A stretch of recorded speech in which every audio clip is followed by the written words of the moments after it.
Consultancy join अगर किसी को करना है तो is there any education criteria या फिर स्पेसिफिक स्किल्स की जरूरत होती है जब आप ज्वाइन होते हो कंसल्टेंसी में? सैलरी रेंज अप्रोक्सीमेट क्या होता है? कैंडिडेट के पास बाद में 15 से कुछ तो 19, 20 और 22 LPA के ऑफर्स है। आपको कैंडिडेट्स के कांटेक्ट नंबर्स डिटेल्स वो सब कहाँ से मिलते हैं? जब आप रेज्यूम शॉर्टलिस्ट करते हो तो आप हर एक कैंडिडेट का पूरा रेज्यूम गो थ्रू करते हो, like every each and every line?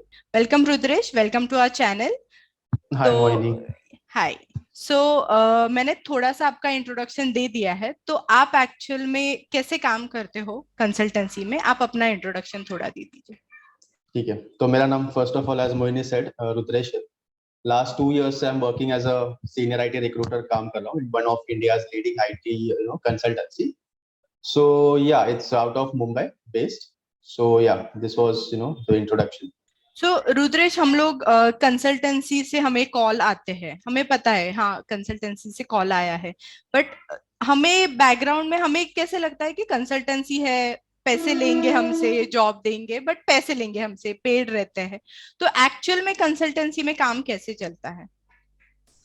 तो बेसिकली व्हाट हैपेंस ना कि पता नहीं, अभी सारे कंसल्टेंसीज डोंट टेक मनी, सारे कंसल्टेंसीज पैसे नहीं लेते। कोई कंसल्टेंसीज कंपनीज के साथ टाइड अप रहते हैं। तो the thing is that I am not sure about the consultancies जो पैसे लेते हैं, but I work for someone जो हमारी कंपनीज या क्लाइंट्स के साथ टाइज अप है। सो वो हमें as per there IT requirements हमें देते हैं। So we have to source करना होता है मार्केट से बेस्ट प्राइस में, बजट में, and according to their requirements we have to source करना पड़ता है उस सब। और फिर जो मैच कर रहे हैं प्रोफाइल्स हम उनको फॉरवर्ड करते हैं। So once we forward the profiles, उन्हें फिर वो लोग प्रोफाइल्स देखते हैं, उनके क्राइटेरिया में मैच हो रहा है या नहीं वो देखते हैं। और उसके बाद उनका मतलब टॉप 5 या top what ever how many position open या 1 पोजिशन होगा तो लाइक टॉप 3 टॉप 4 लाइक उनके इंटरव्यूज कराते हैं, उनसे बेस्ट जो कैंडिडेट लगता है वो सिलेक्ट करते हैं।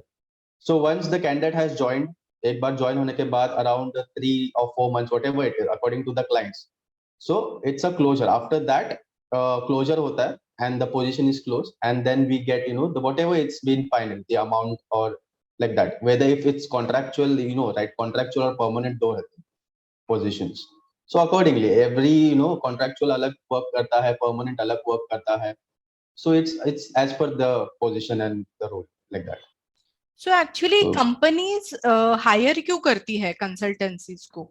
बिकॉज उनके भी HR होते हैं, राइट? तो वो yeah, भी right. हायर कर सकते हैं।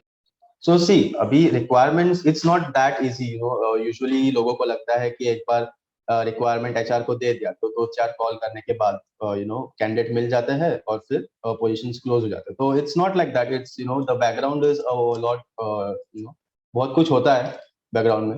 फॉर एग्जांपल अभी we have to go to portals होता है जैसे नौकरी या मॉन्स्टर या लिंक्डइन, इंडीड। तो इनका जो कॉस्ट रहता है वो बहुत हाई रहता है as you. So people don't know, getting data from them is very the cost as pricing is very high. Cost as in मतलब कैसे Cost as वो? in, नौकरी कैसे वर्क करता है कि जो भी अपलोड होते हैं CVs या फिर जो भी ID प्रोफाइल्स बनाते हैं, सो हमें वो एक वक्त पे मतलब परचेस करना होता है टू एक्सेस द डेटा।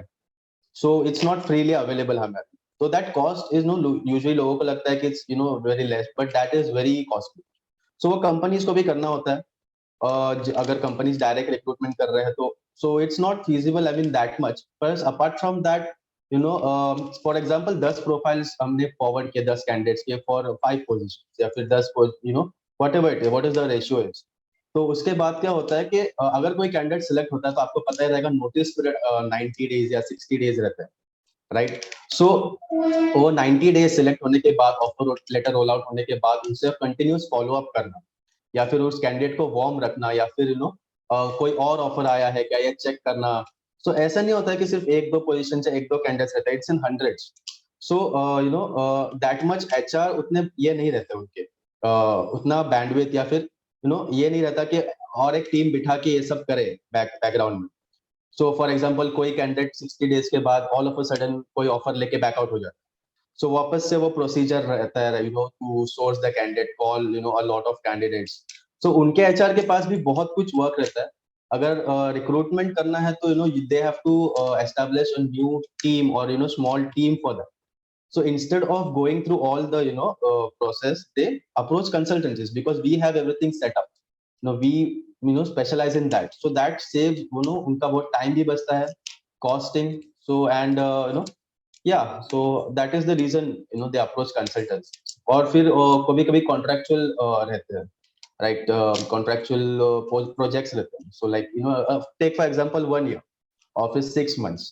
तो उनका जो पेरोल रहता है फॉर जस्ट फॉर 6 मंथ, उनको भी कॉस्टिंग होता है, like there is a team उन्हें बनानी पड़ती है. तो इंस्टेड दे ऐसे करते हैं कि हमारे पेरोल पे या फिर कंसल्टेंसीज के पेरोल पे कॉन्ट्रेक्चुअल पे they establish. So it saves a lot of time.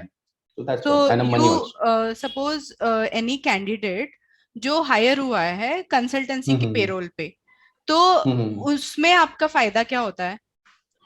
C what happens is, take for the example, अभी मैं बताता हूँ, हमें मार्जिन रखना पड़ता है.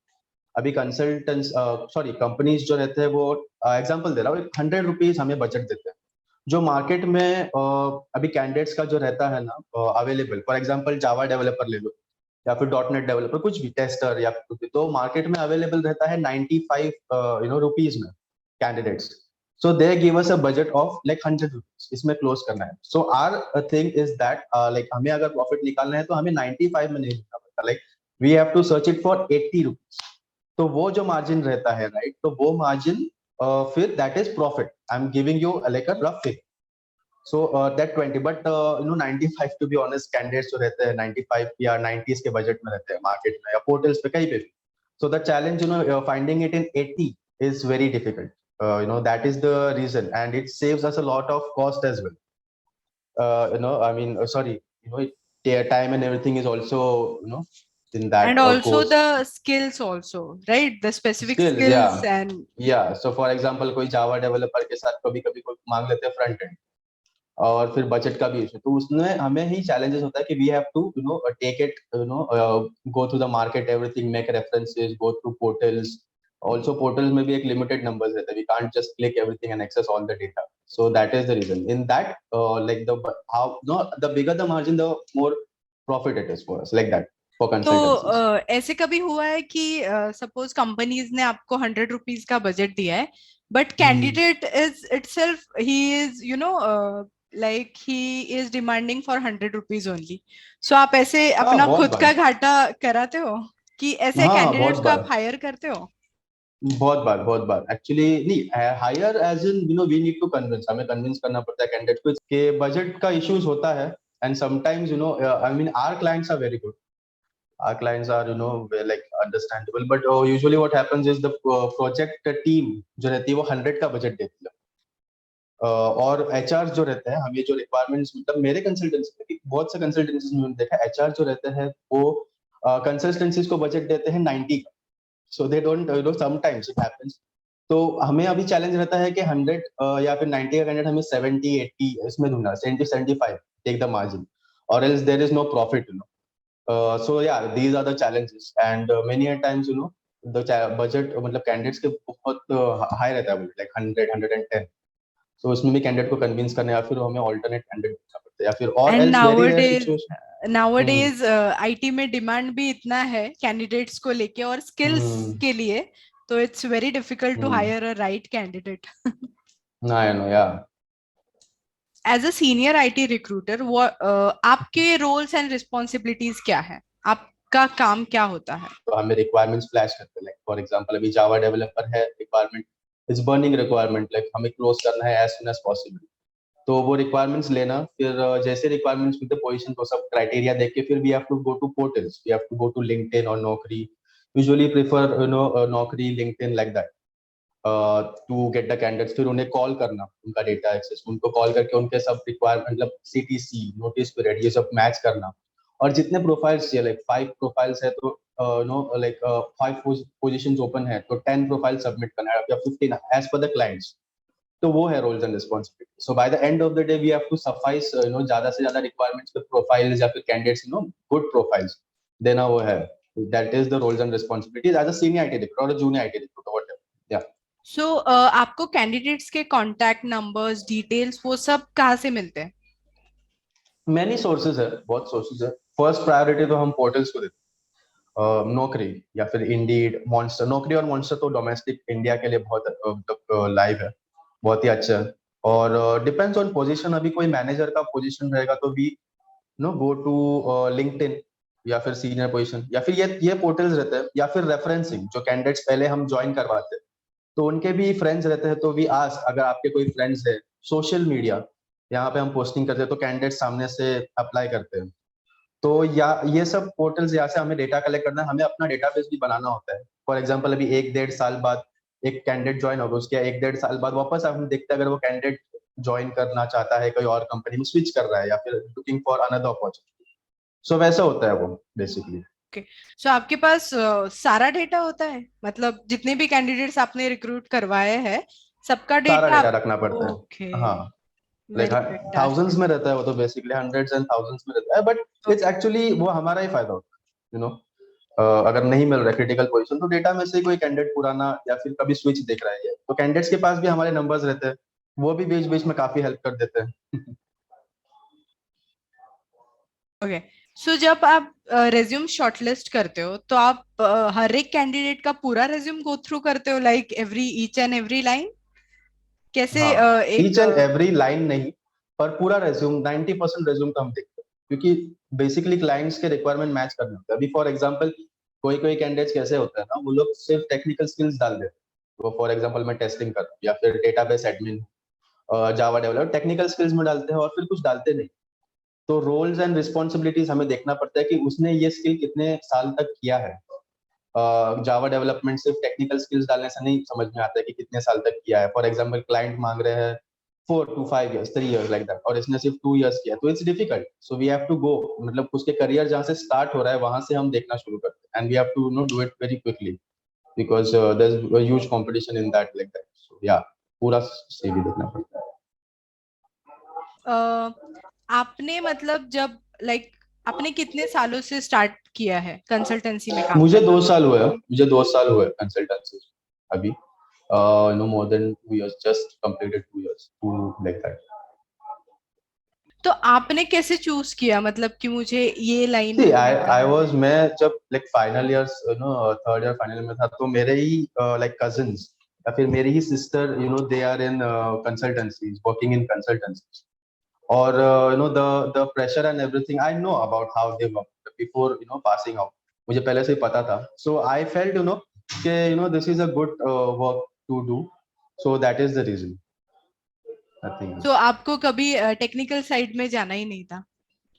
नहीं, टेक्निकल साइड एज ऑफ ऐसा नहीं, पर मैंने देखा कि this field is very less people are joining it, and the growth यस। is very good in this, being an HR, being a recruiter, the growth is very very hmm. good in this. So that was the reason I choose. I felt okay. that yeah, that's why it's a good field to grow, challenging field. Not that it's the competition is less compared, because everyone wants to go technical में जाना होता है, या फिर like that. So I feel it was good. So that's why. So what are the pressures और difficulties while working? तो difficulties वही है बेसिकली, जैसे अभी मैंने कहा कि कम बजट में अकॉर्डिंग टू द रिक्वायरमेंट्स, कम बजट में सोर्स करना प्रोफाइल्स, या फिर क्लाइंट्स अभी बहुत ऐसे रिक्वायरमेंट्स होते हैं जो ड्यूअल प्रोफाइल होते हैं, जो कैंडिडेट सब करते नहीं। तो वैसे मतलब सेम प्रोफाइल जैसे क्लाइंट ने मांगा है वैसे देना is very difficult. Budget issues and data, it's very difficult to get, sometimes. Plus I know there is a एक है कि अभी कोई कैंडिडेट ज्वाइन हो जाता है नौकरी, नौकरी में जॉब मिल जाती है नौकरी प्रोफाइल में डालने के बाद, कंपनी भी ज्वाइन हो जाता है, 1 महीना होता है, बट वो लोग जो रहता है ना नौकरी प्रोफाइल डिलीट नहीं करते, जो रहता है या फिर एक्टिव रहता है। तो इस सिचुएशन में कैसा होता है, हमें वो प्रोफाइल क्लिक करना पड़ता है, एंड एक प्रोफाइल क्लिक करने के पीछे बहुत कॉस्टिंग्स रहती है, या फिर बहुत नंबर ऑफ क्लिक्स बहुत कम यूज करने होते हैं, like clicks and profile access. तो फॉर एग्जांपल बहुत से कैंडिडेट्स ऐसे मिलते हैं, तो वो वेस्ट हो जाते हैं, then by the end of the day हमारे क्लिक्स या फिर एक बजट का भी इशू हो जाता है कि अभी उसको जरूरत ही नहीं, बहुत कैंडिडेट्स ऐसे या फिर ऐसे लाइव रहते हैं, ऑनलाइन रहते हैं नौकरी में। तो it's very difficult in such a situation to get the candidates, close the position like that. So yeah, these challenges are consistency, I mean sorry, मतलब प्रॉब्लम्स बहुत होते हैं, और फिर नोटिस पीरियड का इश्यूज 90 डेज का, यू नो, सो या। और आजकल कंपनीज जो है उनको इमीडिएट ज्वाइनिंग ज्यादा प्रेफर करते हैं वो लोग, या फिर Immediate 50 prefer, days. I, you know, before I'll sorry to cut you out, but before मुझे joining a consultancy, I feel, you know, this is wrong. जो immediate candidates ही देखते हैं. But I feel, you know, this is very important to the immediate candidates देखना. There is, you know, I mean, for a backouts, you know. So that is the reason. तो consultancy join अगर किसी को करना है तो is there any education criteria या फिर स्पेसिफिक स्किल्स की जरूरत होती है? हाँ, एजुकेशन क्राइटेरिया देखो अभी कैसा है, डोमेन्स इंपॉर्टेंट है, मेरा आईटी डोमेन है, सो दे वांट समवन जिसे आईटी का बैकग्राउंड हो, या बीएससी आईटी हो, या फिर यू नो किसी मतलब इंजीनियरिंग किया हो जिसने कंप्यूटर, या यू नो इसमें बैचलर इन ऐसा बीएससी आईटी वैसा, तो कोई आईटी का बैकग्राउंड का कोई certification, you know, like degree और समथिंग लाइक दैट, डिप्लोमा भी चलता है, but not all consultancies, you know, prefer diploma like that, so that is the main challenge in that. Suppose अगर कोई कॉमर्स का बंदा है एंड उसने किसी जावा सर्टिफिकेशन या फिर कुछ भी आईटी सर्टिफिकेशन किया है, तो वो एलिजिबल होगा कंसल्टेंसी में जॉब करने जावा के सिर्फ एक टेक्नोलॉजी के सर्टिफिकेशन, या फिर कोई आईटी का कोई कोर्स, या फिर छोटा होता है. तो बेसिकली रिक्वायरमेंट सिर्फ डेवलपर्स या टेस्टर्स ऐसे नहीं आते, सिर्फ डेटाबेस के नहीं आते, तो कोई भी आता है, लाइक सीनियर मैनेजर लेवल से लेके एकदम जूनियर फ्रेशर लेवल तक के भी रिक्वायरमेंट्स होते हैं इसके लिए. It's not not difficult, sorry, it's not easy to, you know, understand the requirements. होते थे पहले कंसल्टेंसीज कॉमर्स फील्ड के या फिर किसी और फील्ड के भी लेते थे, but you know explaining them what is a language, computer language, difficult. So instead, you know, they just prefer to take this thing, someone from IT background. So yeah, like that it is. And जब आप join होते हो consultancy में, salary range approximate क्या होता है और वो कैसे जैसे जैसे आप सीनियर लेवल पे जाते हो कैसे change? Salary range, I'm not sure. You see, basically what happens is, you know, it's basically जितना IT developers या फिर, you know, not that much, but close to that, I would say, you know, like for example, take the example of TCS. They, for freshers, they give around 2.53 LPA, you know, approx I'm saying, you know. I'm sorry, yeah. It's fine, So that is fine. the salary range that that, yeah, same like you know, developer, but the growth is like, you know, usual 30%, 20%. how जितने आपके closers होते हैं as a recruiter, monthly targets होते हैं, जितने आपके closures होते हैं उस हिसाब से आपका परफॉर्मेंस इवैल्यूएट होता है, हर कंसल्टेंसी का अलग होता है. So it's like that, it's, you know, salary pay is good. It's usually people think that there is a lot of hard work, but salary pay is not. You know, it's not like that. The salary pay is really good, and you get to learn a lot of things as a HR point of view, or as a recruiter point of view. Get to learn a lot of things, and you know, it also prepares you for a big company. किसी product based company में जाना है, या फिर किसी international company में, MNC company में जाना है, like that, it prepares you अच्छे से. That's the thing. So yeah, तो प्रमोशन साइकिल कैसे होता है? मतलब सपोज यू ज्वाइन हर एज अ कंपनी का, फ्रेशर।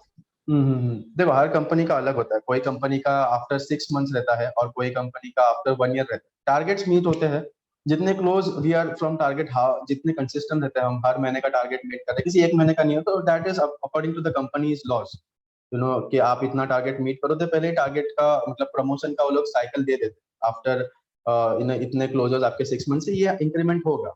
सो ऐसा रहता है उनका. कभी आगे जाके आप एचआर रोल के लिए अप्लाई कर सकते हो, मतलब या श्योर, एक्सपीरियंस? हाँ, मतलब एचआर रोल, या एचआर रोल के लिए तो प्रिपेयर करता ही. फॉर एग्जांपल इंटरनल एचआर या एडमिन, तो you already have, you know, the recruitment. तो यहाँ पे फॉर एग्जांपल आप किसी कंसल्टेंसी में वर्क कर रहे हो, तो they have, you have to do everything, right. मतलब सैलरी डिस्कशन से लेके रिक्रूटमेंट, एवरीथिंग आपको करना होता है. So it is, you know, you are basically getting trained for a good, you know, HR. HR field मतलब इंटरनल एचआर, जब आप किसी प्रोडक्ट बेस्ड कंपनी में मिलते हो, तो it's very easy for you. I mean the roles and responsibilities are very easy like that. But उनके लिए भी अलग एजुकेशन क्राइटेरिया होता है, राइट? उनके लिए हाँ, एमबीएज उनका होते हैं। कैसे रहता है, एमबीएज रहते हैं. Hmm. So you can do part time MBAs, you know, there are available in market. Many companies prefer, I mean, they're okay with part time, you know, MBAs or human resource जो रहते हैं, कोई course अच्छा कर लिया था किसी reputed इससे. So that is the thing, you know, और एक degree, you know, into human resources, that is also fine. So yeah, that is the thing. It's good. मतलब मैंने भी देखा है मेरी कंपनीज में, बहुत से they were quite working from since quite long time into human resources. So after that, they switched to product based company. I mean, as a from recruiter to an internal HR in product based company or a service based company like that. Okay, तो अगर suppose आपने candidate को higher कर लिया, तो हम्म आपको उससे क्या रिवॉर्ड मिलता है, लाइक बेनिफिट्स फॉर एवरी वही कैंडिडेट? जो टारगेट जो रहता है, राइट, मैंने कहा था। तो वन, अगर कोई मेरा कैंडिडेट फॉर एग्जांपल मैंने एंड टू एंड मतलब स्टार्टिंग के कॉल से लेके उसने कंपनी ज्वाइन किया, तो that is one closure for. अगर वैसे मतलब एक टारगेट फॉर एग्जांपल किसी कंपनी में मंथली 5 टारगेट्स रहते हैं, तो मीट किया तो वो प्रमोशन में हेल्प होता है, राइट। और मेनी कंपनीज में इंसेंटिव्स रहता है, मतलब कोई एक कैंडिडेट ज्वाइन करता है तो उसके पीछे एक सर्टेन अमाउंट वो इंसेंटिव्स या फिर like that, so that is important and that is as a growth point of view से बहुत इंपॉर्टेंट रहता है। और कैंडिडेट बैकआउट भी होता है तो it's difficult you must be good into if the candidate is banking out at the last moment, it's difficult. So हाँ, यस, एक्चुअली अगर सपोज उसका 2 महीने का नोटिस पीरियड है एंड लास्ट हम्म डे पे कोई कोई कैंडिडेट बैकआउट कर लेते हैं, अगर उनको कुछ अच्छा हम्म ऑफर है, तो वो हम्म टाइम आप कैसे हैंडल करते हो वो सिचुएशन नहीं, कि? वो ऐसे सिचुएशन मतलब आ चुके हैं बहुत। और ये तो मतलब वर्स्ट सिचुएशन रहते हैं, जैसे आपने कहा था कि कंपनीज को इमीडिएट ज्वाइनर्स ही चाहिए रहते हैं, so this is the reason. You know हमने मतलब कंपनीज ऐसा नहीं है कि 90 डेज के हायर करती नहीं, वो करती है 60 डेज 90 डेज। और 90 डेज तक रुकने के बाद मतलब वो पोजीशन क्लोज हो जाती है, सो कोई बैकअप भी हम ढूंढते नहीं है, क्योंकि दो कैंडिडेट्स को ऑफर लेटर रोल आउट नहीं कर सकते, राइट। सो उसके बाद जब कैंडिडेट 90 डेज के बाद कोई लास्ट मोमेंट पे बैकआउट हो जाता है, तो इतना बुरा लगता है और इतना waste of time resource everything. और कैंडिडेट्स कैसे रहते हैं, एक बार ऑफर लेटर मतलब बहुत रहता है मिल जाने के बाद किसी दूसरे कंपनी को इंटरव्यूज देंगे, अच्छा पैकेज लेंगे, ऐसे 5 to 6 ऑफर लेटर्स लेंगे, फिर एट द लास्ट मोमेंट जब कैंडिडेट्स बैकआउट होता है तो बहुत बुरा लगता है और पूरा वेस्ट हो जाता है जितनी भी मेहनत की थी 90 डेज कैंडिडेट से रैपो बिल्ड करने में, फॉलो अप लेने में। तो ऐसे कैंडिडेट्स भी होते हैं कि ज्वाइन करेंगे बोलते हैं और जब ज्वाइनिंग डेट आता है तो उनका फोन स्विच ऑफ रहता है या फोन ही नहीं उठाते, तो बहुत बुरा लगता है और फिर वापस उतना टाइम और ये डालना पड़ता है, तो उस वक्त हमें फिर इमीडिएट ज्वाइनर्स ढूंढने पड़ते हैं and that is very difficult, immediate joiners also ढूंढना बहुत डिफिकल्ट होता है, सो लाइक दैट। बट ऐसे हो सकता है ना कि कैंडिडेट भी अपनी जगह पे राइट होगा और आप भी अपनी जगह पे राइट, क्योंकि उसको भी अगर कोई दूसरा अच्छा ऑफर कर रहा है तो he will hmm go for that offer, like from definitely. His point of C view. अभी मार्केट एवरी कंपनी हैज एक डिफरेंट बजट होता है हर कंपनी, और कोई ना कोई कंपनी ऐसी आई जाती है जो प्रीवियस कंपनी से उनका बजट ज्यादा हो। सो फॉर एग्जांपल 12 lakhs है, कोई ना कोई कंपनी आ ही जाएगी जिनका बजट 15 रहता है कैंडिडेट्स को, उसके बाद भी कोई कंपनी आ ही जाती है जिसका 18 19, there is no limit to it.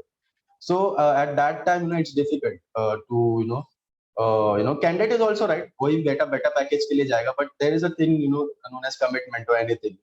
When आपका जब 90 days था, आपका कोई कॉल नहीं आ रहा था, कोई ऑफर लेटर रोल आउट नहीं करा, तो there was a company who trusted in you कि उन्होंने उसके बाद आपको 90 डेज होने के बावजूद मार्केट में लाइक इमीडिएट ज्वाइनर्स ही ये कर रहे हैं, फिर भी आपको ऑफर लेटर रोल आउट किया।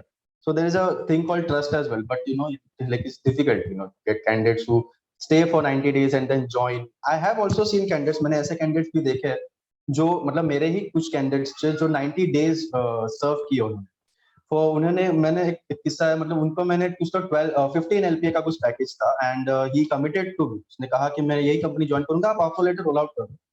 सो 90 डेज था, मैनेजर्स बोल रहे थे कि यार बहुत रिस्क है, कि ऐसे नहीं हो सकता, कोई दूसरा कैंडिडेट देखो। तो मैं बोला कि देखो कैंडिडेट तो जेन्युइन लग रहा है, तो लेट्स सी। तो उस कैंडिडेट के पास बाद में 15 से कुछ तो 8 19 20 और 22 LPA के ऑफर्स आए, but he never join that company, क्योंकि वो कैंडिडेट ने मुझे बोला था कि नो आई हैव कमिटेड। तो मैं वो लाइक एक कमिटमेंट नाम की भी रहती है, तो उस कैंडिडेट ने ज्वाइन किया and now he is completed 1.5 years इन दैट ऑर्गेनाइजेशन। सो ऐसे थे 4 5 बहुत, क्योंकि उन्हें ज्यादा कैंडिडेट्स थे, बट हाँ होते हैं। दैट्स और ऐसे नाइस। कैंडिडेट्स भी होते हैं जो कितना भी पैकेज लो उन्हें ज्यादा ही पैकेज चाहिए होता है, सो इन दिस सिचुएशन वो बैकआउट ही होने वाला है। यस, सो अगर सपोज कैंडिडेट हायर हो गया, ठीक है, वो ज्वाइन हम्म भी कर लिया उसने हम्म ऑर्गेनाइजेशन को, तो आपकी हम्म। रिस्पॉन्सिबिलिटी खत्म हो जाती है उसके बाद, या फिर नहीं आपको नहीं, फिर? उसकी हमें फॉलो अप करना होता है उससे, like we have to make sure ना कि एटलीस्ट वो 3 months या 6 months उस ऑर्गेनाइजेशन में, हमें भी एक टारगेट होता है कि ही हैज टू जस्ट,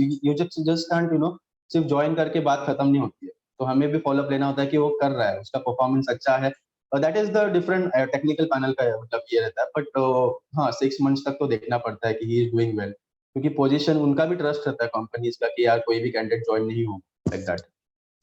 और अगर सपोज कैंडिडेट ने ज्वाइन करने के बाद मतलब उसका परफॉर्मेंस इतना अच्छा नहीं है, तो कंपनीज आपके पास आती है तो फिर फिर? हाँ, कंपनीज हमारे पास आती है, क्योंकि वो भी रुकते हैं, वो भी 90 डेज या 60 डेज रुकते हैं। या फिर कॉन्ट्रैक्चुअल रहेगा तो उनका भी मतलब रिसोर्सेज होल्ड पे चला जा मतलब प्रोजेक्ट होल्ड पे चला जाता है, क्योंकि रिसोर्सेज नहीं है, फिर नया रिसोर्स, तो उन्हें भी थोड़ा एस्केलेशन होता है। But even they are understandable, वो बहुत अच्छे से मतलब समझाते हैं। बट रिपीटेड केसेस होते हैं तो थोड़ा प्रॉब्लम हो जाता है। सो अगर जब आप सैलरी निगोशिएशन करते हो, तो वो टाइम पे हम्म। अगर कोई कैंडिडेट ज्यादा डिमांड कर रहा है, ठीक है, बट आपका उतना बजट नहीं है, बट वो कैंडिडेट हम्म। के पास स्किल्स प्रॉपर है और एक्सपर्टीज हम्म। भी है वो चीज में, तो आप वो सिचुएशन को कैसे हैंडल करते हो? और रिक्वायरमेंट मतलब जो स्किल रहता है वो कितना नीश है मार्केट में देखना पड़ता है। फॉर एग्जाम्पल कोई ऐसा स्किल है जो हार्डली इंडिया में 100-500 प्रोफाइल्स है, मतलब ऐसे मार्केट में जैसे टेस्टर्स जैसे ज्यादा रहते हैं या डेवलपर्स, जावा डेवलपर्स, वैसे नहीं, कोई कुछ नीश स्किल है, तो वे देखते हैं कि नीश स्किल है, कोई दूसरा मार्केट में प्रोफाइल मिलेगा या नहीं, तो फिर हम क्लाइंट से बात करके एक्सटेंड करवाते हैं। पर कोई दूसरा रहेगा, जैसे कोई दूसरा ऑल्टरनेट प्रोफाइल्स मिल जाएगा, फॉर एग्जाम्पल जावा डेवलपर का, या फिर no tester, dot net developers, admins, अगर मार्केट में कोई दूसरा है तो वी हैव टू, हमें ड्रॉप करना पड़ता है या फिर कोई दूसरे कैंडिडेट के पास जाना पड़ता है विद सिमिलर स्किल्स। तो yeah we need to drop unfortunately, पर yeah it depends on how niche the skill is. Okay, suppose कोई कैंडिडेट है बट और आपको पता है उसने सपोज 4 LPA का पैकेज मांगा है आपसे, बट हम्म। यू नो कि कंपनी उससे डबल भी अफोर्ड कर सकती है सेम प्रोफाइल के हम्म। लिए, सपोज हम्म। कि company can give 7 LPA 8 LPA, तो वो हम्म। सिचुएशन में आप वो खुद से कैंडिडेट को थोड़ा नहीं, गाइड करते खुद हो? से हम नहीं करते, खुद से हम नहीं करते, क्योंकि हमें पता होता है कैंडिडेट जाके फिर एक काउंटर ऑफर लेके आएगा 5 LPA का या 6 LPA का। हमें भी एक थोड़ा ध्यान रखना पड़ता है कि उसके पास कोई 7 का आ गया ऑफर तो हम भी एटलीस्ट 8 दें। बट अगर एंड तक कोई ऑफर नहीं आया तो it's to be honest we can't do it, because it's the companies clients को भी थोड़ा हेल्प हो जाता है। Because take for the example, clients ऐसे भी करते हैं कि 10 लाख का ही बजट है पर वो एक्सटेंड कर देते हैं 15, तो 15 LPA तक उनका बजट जरा भी नहीं रहता है, बट कोई क्या कर सकते हैं, मतलब कुछ ऑप्शन ही नहीं रहता, तो ऐसे सिचुएशन में वो कम्पनसेट हो जाता है, तो वो वहां पे वो एक्स्ट्रा हो जाता है। ऐसा कुछ सेव नहीं होता, वो हो ही जाता है किसी ना किसी इसमें कम्पनसेट लेकर।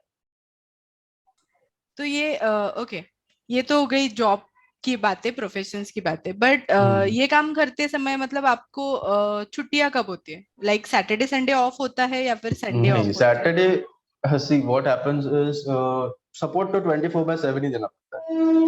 हाँ, संडेज को ऑफ रहता है, बट अगर कुछ फॉर एग्जांपल कोई क्रिटिकल रिक्वायरमेंट है जो क्लोज नहीं हो रही, या फिर कोई ड्राइव है, लाइक मास हायरिंग है, क्या कंपनीज में 15 to 20 ये है पोजीशंस ओपन है, सो ऐसा सिचुएशन में सैटरडेज को आपको पता ही होगा, मतलब मेरे हमारे कंसल्टेंट सैटरडेज को मुश्किल से ऑफ मिलता है। बट होता है कंसल्टेंसीज देते हैं सैटरडेज ऑफ अगर रिक्वायरमेंट्स नहीं रहेंगे, पर रिक्वायरमेंट्स अगर रहेंगे तो we have to work on Saturdays और Sundays like that. So yeah. तो वर्क लाइफ बैलेंस कैसे होता है, कि आपको फैमिली को टाइम मतलब मिलता है फैमिली को टाइम देने के लिए? हाँ, मिलता है। देखो, मैं वो बोल रहा हूँ, जो स्टार्ट का ईयर होगा जनवरी टू जून जुलाई, तो उसमें ना बहुत ज्यादा रिक्वायरमेंट्स है, उसके बाद स्लैक पीरियड होता है ना, मतलब इतने रिक्वायरमेंट्स नहीं आते, आते हैं पर इतने नहीं आते जितने स्टार्ट ऑफ द ईयर, या फिर कोई क्रिटिकल पोजीशन कोई प्रोजेक्ट आता है तो work life balance as in मिलता है। It's not like we have to do continuously, कोई 2 दिन कंटिन्यूस लाइक बहुत वर्क रहेगा, फिर थर्ड दिन अगर रिक्वायरमेंट एक बार क्लोज हो जाती है तो इतना प्रेशर नहीं लगता। सो अर्ली रिलीज भी कभी कभी मिल जाता है। So yeah consultancy also give volume, मेरी कंसल्टेंसी तो बहुत मतलब understanding understanding in this situation. So yeah, but हमें भी अंडरस्टैंड करना पड़ता है तो अभी पोजीशन ही क्लोज है, even the boss can't do anything, हमें तो we have to work like that. So yeah. कभी ऐसे होता है कि बाबा ये वीक में कोई भी रिक्वायरमेंट निकला ही नहीं है और आपके पास मतलब कुछ काम नहीं है, ऐसे ही मतलब चिल कर रहे हो? होता है, मतलब ऐसा तो नहीं होता है, कोई ना कोई पोजीशन आ ही जाते हैं आईटी कंपनीज में, तो बहुत सारे रिक्वायरमेंट्स रहते हैं, बहुत सारे। और परमानेंट स्पेसिफिकली जो पोजीशंस रहते हैं ना, उसमें वो कैसे रहता है, 3 to 4 मंथ्स वो रिक्वायरमेंट ऑन गोइंग रहता है, वो इजीली क्लोज नहीं होते परमानेंट पोजीशंस, तो कोई ना कोई कैंडिडेट बैकआउट हो ही जाता है। तो एक्स्ट्रा फिर वर्क करना पड़ता है। पर रहते हैं अभी सारे पोजिशन क्लोज हो जाने के बाद वन डे कभी थोड़ा आराम से जा रहा है, ऐसे होता है। ओके, तो how do you feel like आप लोगों को जॉब दिलवा रहे हो, तो at the end of the day, I feel great, yes, I how feel you feel? Good and at the same time very bad sometimes. So see, मतलब job देना is like I'm like not I but I'm helping them to get a job. So it feels really good, yeah. I mean, it feels like I'm doing something really good, fulfilling someone's dreams. But ऐसे भी situations आते हैं कि जो candidates रहते हैं वो बहुत नीडी रहते हैं, उनके सच्ची में जॉब की बहुत जरूरत होती है और वो डिमांड भी ज्यादा कुछ नहीं करते, लाइक सीरियसली कुछ नहीं करते, जो करंट सिटी से है उसी में वर्क करने के लिए रेडी रहते हैं। पर क्या होता है वो टेक्निकल पैनल रिजेक्ट कर देता है, तो टेक्निकल पैनल तो इन्फॉर्म नहीं करता, तो ऐसे सिचुएशन में ऐसे नीडी कैंडिडेट को जाके बोलना कि you are not selected, you are rejected, तो बहुत बुरा लगता है कि अभी क्या मतलब कैसे कहे। और कैंडिडेट्स मतलब बहुत ही आस लगा के रहते हैं, but we have to inform, so like that, yeah okay, yeah so last but not the least, अभी आजकल ऐसा हो रहा है कि कोई कोई मतलब जो बीएससी कर रहे हैं नॉर्मल, बीएससी आईटी वगैरह, जो वो लोग बोलते रहते कि हमारे पास जॉब नहीं है, ये नहीं है, वो नहीं है। तो आप क्या एडवाइस देना चाहोगे, मतलब जो भी आईटी बैकग्राउंड से है, तो कंसल्टेंसी अगर किसी को ज्वाइन करना है तो आप उनके लिए क्या एडवाइस दोगे? Advice as in you have to have good understanding of requirement से टेक्निकलिटी में, बट क्या होता है लैंग्वेजेस कौन से होते हैं, कौन से डेटाबेसेस होते हैं, क्या मतलब टेस्टिंग में क्या क्या होता है, we have to just go through it, इतना वक्त नहीं लगता उसे सीखने में। So just keep your basis strong, languages and everything, and just the main thing is in consultancies is first is I would say convincing, convincing power you have to have. Convincing नहीं रहेगा तो you can't be an HR, like the tone, you have to be good, ऐसे मतलब you have to be very sweet while talking to the candidate, you can't be rude, communications बहुत अच्छे रहने चाहिए।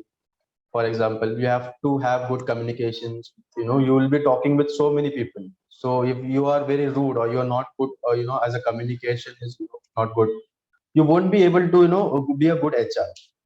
That is the thing, so that is the key skill, being sweet, having the good communication skills and everything. So वो है convincing power salary negotiations में, so that is, yeah, that is the key things. Okay Rudresh, thank you so much. आपने जो भी Yeah. Information दी है उनसे actual में help होगा, जो भी यंगस्टर्स है जॉब ढूंढने के लिए, जो हमेशा आईटी, हमें टेक्निकल्स में जाना है, ये वो तो एक और फील्ड है जिसके बारे में ज्यादा से ज्यादा इंफॉर्मेशन मिलेगी इस वीडियो से। Thank you It's a so very growing much. field, yeah. या thank you so much Welcome, for yeah. Your time. Thank you, Moinia, no worries, thank you so much. Thank Bye. You.